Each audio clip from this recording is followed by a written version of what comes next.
Guys, ang isinishare ko sa inyo ay ang niluto kong apritada.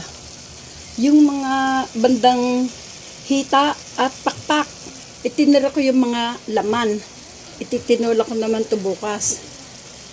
Mga gawing laman. At ito, yan nga, ay aking inapritada. Ang una kong ginawa dyan, naggisa muna ako ng medyo pinirito ko pala tong patatas at carrots. Saka naggisa na ako ng bawang, sibuyas. Saka nilagay ko na yung patis. Siya nga pala yung manok, una ko na munang inilaga. Pero pwedeng hindi rin muna ilaga. Pero mas madali yun, nilaga ko muna. Kasi nilagay ko rin naman yung konting sabaw niya na pinaglagaan. At nilagay ko na yung bell pepper. At lalagyan ko na yan ng tomato sauce. Kasi luto na yan manok dati. Nilagyan ko na rin yan ng umami. Shake ko muna ng konti. Hindi po ito sponsored ng tomato sauce. Hans. 250 grams. Kalahati lang pilalagay ko. Titira ko muna yung kalahati. Ito po, itutuloy ko na. Hindi ko na ito. Ito po, luto na po ang aking niluluto. Natuyan na po ng sabaw. Yan o. Naninikip na sa kawali. Yan po yun guys. Yan ang aking apritadang manok. Yung kalahating bahagi ng isang buong manok. Yan po yun guys. Apritada sa hapunan.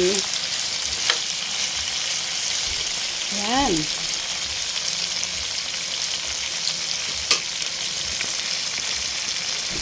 Pwede na po guys, masarap na po. May tomato sauce po yan eh. Ganyan po yun guys. Maraming salamat sa mga nanonood hanggang sa dulo. Maraming salamat sa mga hindi nag-i-skip ng ads. Maraming salamat sa nag-share, sa nagla-like or nag-subscribe. Maraming salamat sa mga nagko-comment. Ganyan po yun guys. Muli ako na yung magpapaalam. Paalam. Bye-bye. Apritadang manok. Kalahati lang ang aking iniluto sa isang buong manok. Yung mga bandang laman ay itinira ko po yun guys. Ito po oh. Titinola ko naman po ito bukas. Yan po yung mga pakpakita at mga galing mabuto-buto. Yan po ang aking inapritada. Ganun po yun guys. Tipid-tipid din po kasi pag may time. Mahal ang bilihin ngayon. Pati ang gasol, bigas. Kaya po, hanapin ko lang po ang isang buong manok. Pandalawang ulam. Maraming salamat. Paalam.